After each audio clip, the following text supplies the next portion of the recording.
E aí, moçada, tudo tranquilo? Tudo bem? Vamos seguir aí na apostila 6, hoje com a frente 1 da matéria. Nós vamos ver aí o módulo 25, né, uma primeira parte aí sobre fontes de energia no Brasil. Nesse módulo 25, nós vamos tratar apenas do petróleo, tá? Que é a fonte de energia mais consumida no mundo por enquanto. Beleza? Então vamos lá. Moçada, aqui no Brasil, então, né? Vamos começar por alguns números. Eu vou apresentar para vocês vários gráficos, tabelas, né, sobre essa produção de petróleo, derivados, refino, né? Então, vamos analisando todo esse material. Aqui, primeiro, turma, o volume de importação e exportação de petróleo brasileiro neste século XXI, a partir do ano 2000. O que eu vou chamar a atenção para vocês aqui? Veja, importação é a linha azul. Exportação, a linha vermelha. Tá?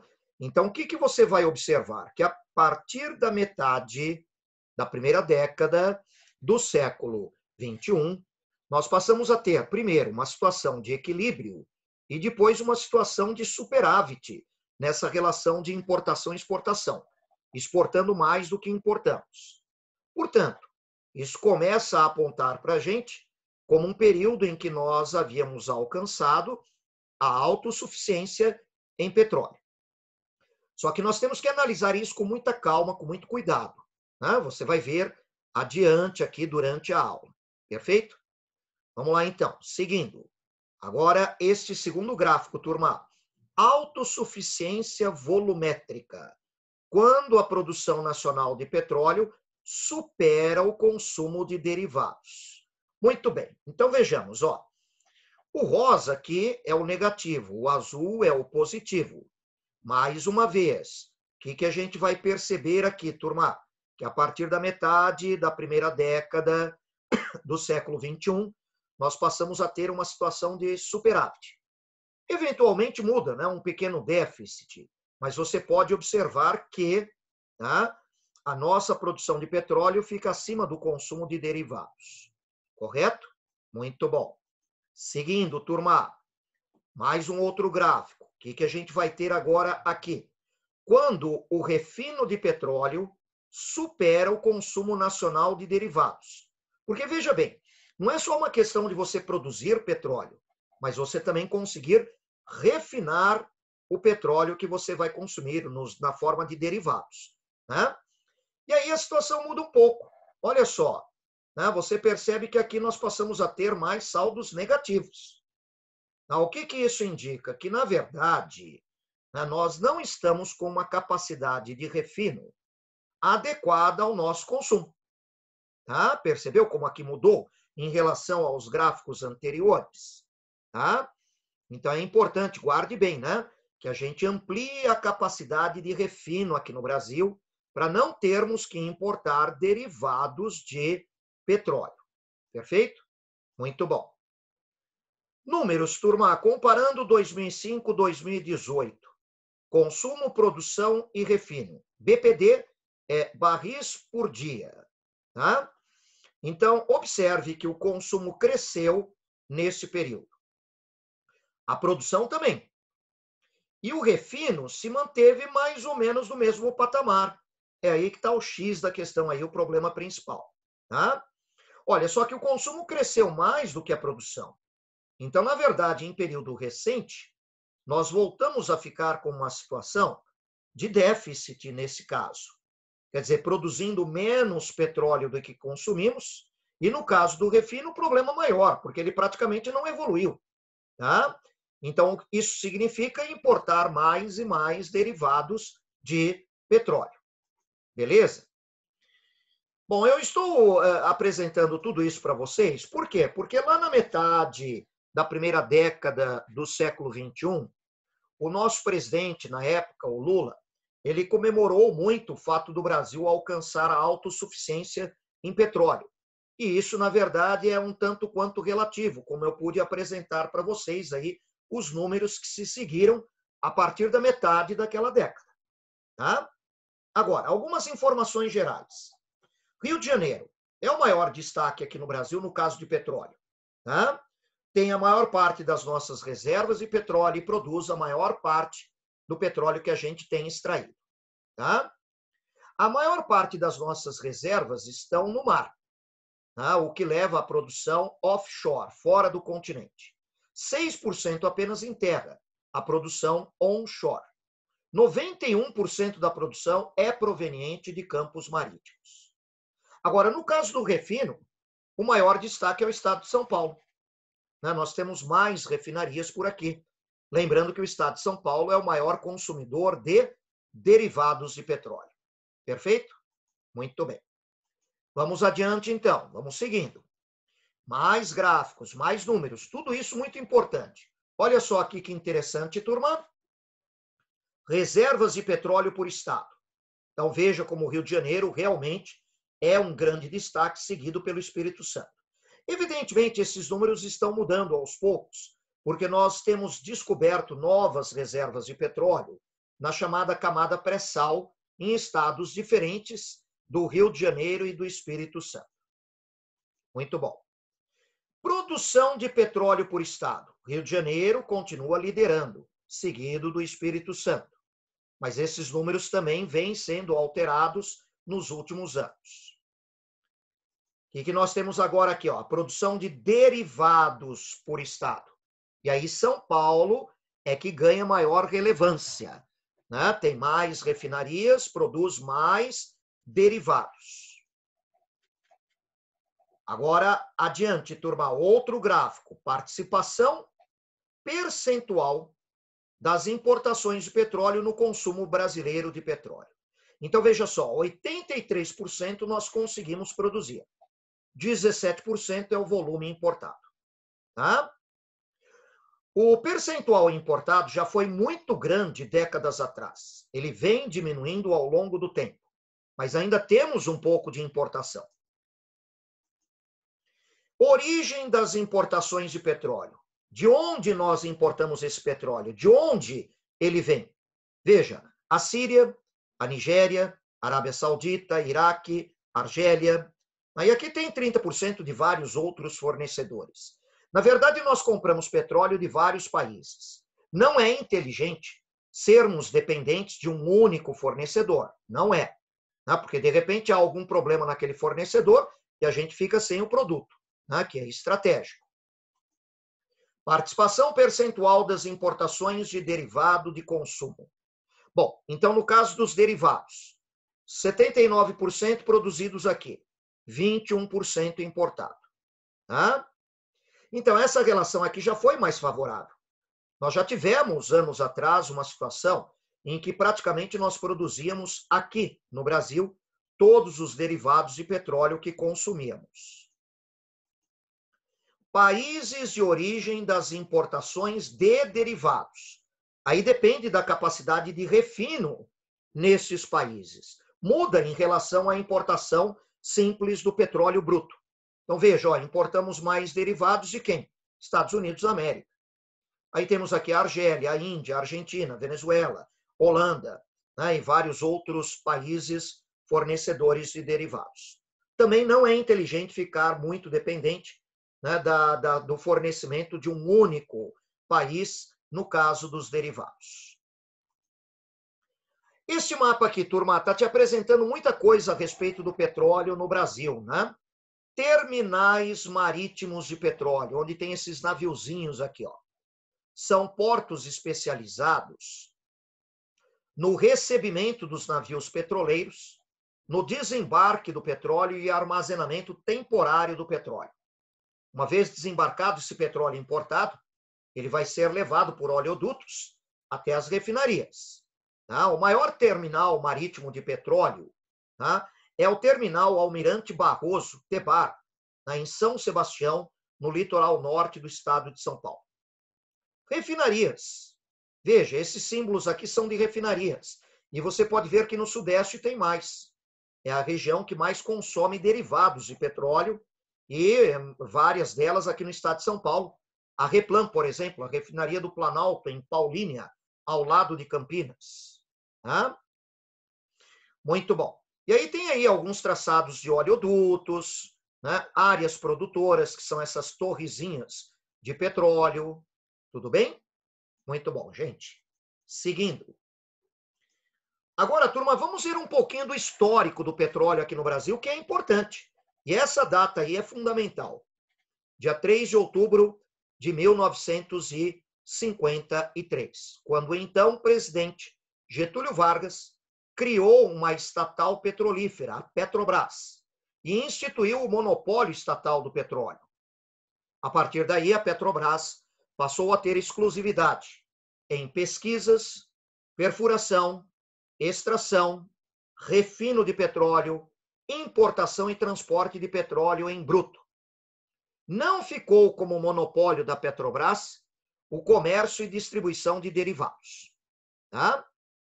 A Petrobras, como empresa estatal, ela foi criada com o objetivo de que o Brasil pudesse aumentar a produção de petróleo, né, e que esse setor ficasse nas mãos de uma empresa nacional, estatal, evitando que esse setor ficasse controlado por grandes multinacionais do petróleo. Havia muito nacionalismo em torno do petróleo na época. Do petróleo é nosso. Perfeito? A Petrobras, então, começa a produzir petróleo no Brasil. Na época em que a Petrobras foi criada, turma, a nossa produção de petróleo era muito pequena. Então, ela vai aumentando aos poucos a nossa produção de petróleo, mas não muito. Na década de 70, quando o Brasil ainda importava 85% do petróleo que consumia, só produzia 15%, ocorreram os choques mundiais do petróleo. O preço do barril do petróleo subiu muito. Primeiro choque entre 73 e 74, o segundo choque entre 79 e 80. Isso gerou crises econômicas pelo mundo e aqui no Brasil também. Nós tivemos uma segunda metade da década de 70 muito ruim, de crise, de aumento da dívida externa, de déficits comerciais. Para fazer frente a esta realidade, a Petrobras ela teve que se esforçar mais para aumentar a produção de petróleo aqui. Além disso, buscamos alternativas. Criamos o Proálcool, o Programa Nacional do Álcool Combustível, a partir da cana. Fizemos um acordo nuclear com a antiga Alemanha Ocidental, para passarmos a usar também a energia nucleoelétrica.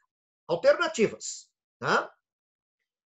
Em 1997, agora veja, já na década de 90, na primeira metade da década de 90, nós ainda estávamos produzindo apenas metade do petróleo que nós consumíamos. Metade ainda era importado. A Petrobras já tinha mais de 40 anos de existência. E aí, então, aumentam as pressões sobre a própria Petrobras e sobre a ideia de acabar com o monopólio da Petrobras. Havia até a ideia de privatizar a Petrobras, que era uma empresa estatal. Optamos pelo fim do monopólio. Em 97, o monopólio da Petrobras acabou. O setor petrolífero ficou aberto à participação de outras empresas, nacionais e estrangeiras. Mas o Estado manteve o controle do setor em suas mãos, através da criação da Agência Nacional do Petróleo, que é a agência reguladora neste segmento. E é ela que realiza os leilões para concessões de exploração de petróleo aqui no Brasil. Muito bom. Em 2007, alcançamos, então, a autossuficiência em petróleo. Foi aquilo que eu falei do presidente Lula comemorando a autossuficiência. Tá? Mas isso não durou por muito tempo, como eu pude mostrar para vocês nos gráficos aí no início da aula. Depois nós fomos voltando a uma situação de termos que importar mais derivados de petróleo e até termos de importar o próprio petróleo em bruto. Tá? Nos últimos 12 anos, descobrimos novas jazidas, o que permitiu o aumento das reservas comprovadas de petróleo aqui no Brasil, em especial no mar, na camada pré-sal. Tá? Especialmente, turma, a chamada Bacia de Santos. A Bacia de Santos tem como centro operacional a cidade de Santos, mas, na verdade, ela é muito ampla. Ela se estende do Espírito Santo até Santa Catarina. Está mais longe da costa, em maiores profundidades oceânicas. É mais difícil, é mais complicado extrair petróleo na camada pré-sal. E não só mais complicado tecnicamente, mas mais caro também. Então, a exploração da camada pré-sal, a exploração da Bacia de Santos, depende de grandes investimentos, de novas tecnologias que vêm sendo desenvolvidas, e também envolveu a formulação de um novo marco regulatório. O que é isso? Novas regras, regras diferenciadas para a exploração do petróleo na camada pré-sal. Só que essas regras ainda não estão totalmente consubstanciadas, né, definidas. De início, por exemplo, a exploração da camada pré-sal era uma exclusividade da Petrobras. Depois isso foi mudando. A Petrobras poderia entrar como sócia no empreendimento junto com uma outra empresa. E agora nós temos uma realidade ainda mais aberta, em que campos petrolíferos na camada pré-sal podem ser explorados sem a presença, sem a participação da Petrobras como acionista, como parceira. Tá? E na própria distribuição dos royalties do petróleo decorrentes dessa exploração. Isso também vem mudando. Aqui uma imagem ilustrativa de como é complicada a exploração na camada pré-sal. Moçada, da superfície do mar até o fundo do mar, onde está o fundo do oceano, nós podemos ter aqui 3.000 metros de coluna de água. Aí é feita a perfuração e mais 3.000, 3.500 metros de perfuração na rocha. Tá? O que significa que da superfície do mar até o petróleo, lá se vão 6.000, 6.500, 7.000 metros. Tá ok? Há o emprego de robôs para realizar esse trabalho, porque as pressões aqui são violentas. Esses equipamentos aqui que você está vendo desenhado são chamados de árvores de Natal. Eles tamponam a perfuração e eles têm engates para as mangueiras, por onde é extraído o petróleo, e aí o petróleo vai para o navio-tanque. Uma vez preenchida a capacidade, aí então é feito o quê? O envio desse petróleo para a costa. Tá? Perfeito? A maior parte das plataformas de exploração de petróleo são móveis, porque as profundidades são muito grandes. Não dá para ser algo fixo. Tá? Perfeito? Muito bem. Aqui é a chamada Bacia de Santos, que vai do Espírito Santo até Santa Catarina, né, na camada pré-sal. Tá ok? Muito bem. E aí, então, os exercícios. Gente, setor de petróleo é muito importante. Aqui no Brasil, em termos de fontes de energia, os combustíveis fósseis ainda representam um pouco mais da metade do nosso consumo energético. Petróleo, carvão mineral, gás natural. Nós estamos aumentando a participação das energias renováveis, mas os combustíveis fósseis ainda constituem um pouquinho mais da metade. No mundo é mais ainda, em torno de 80%. Tá? Então o petróleo mereceu aí um módulo específico para ele, porque realmente ainda continua sendo bastante importante. Evidentemente, há as pressões ambientais para reduzir o uso dos combustíveis fósseis que são poluentes. E daqui por diante, provavelmente, este uso vai diminuir. Tá? Correto? Mas está aí. Hora de você ler aí o seu conteúdo na apostila do objetivo e tentar fazer os exercícios. Tá? Estou apresentando aqui para vocês as respostas dessas questões. 2 questões inicialmente escritas. Aí depois outras questões, testes escritas. Por exemplo, essa questão 4 chama atenção aí porque ele está trabalhando com a queda do preço do barril de petróleo. Tá? Hoje nós temos uma super oferta de petróleo no mundo, tá? Diante da demanda que até vem caindo, e está sobrando petróleo. Então o preço do petróleo tem caído. Isso, evidentemente, para a economia dos países que são exportadores de petróleo é terrível. Países como Venezuela, Rússia, países lá do Oriente Médio. Tá? Muito bem. E aí, então, terminamos este módulo inicial aí. Serão 2 módulos para fontes de energia. Primeiro módulo terminado. Na sequência, na próxima aula que você vai me acompanhar, eu vou tratar de outras fontes de energia. Tudo bem? Então, turma, continue firme nos seus estudos, se organize bem aí, tá? Um grande abraço para você. Até a próxima aula. Tchau, tchau.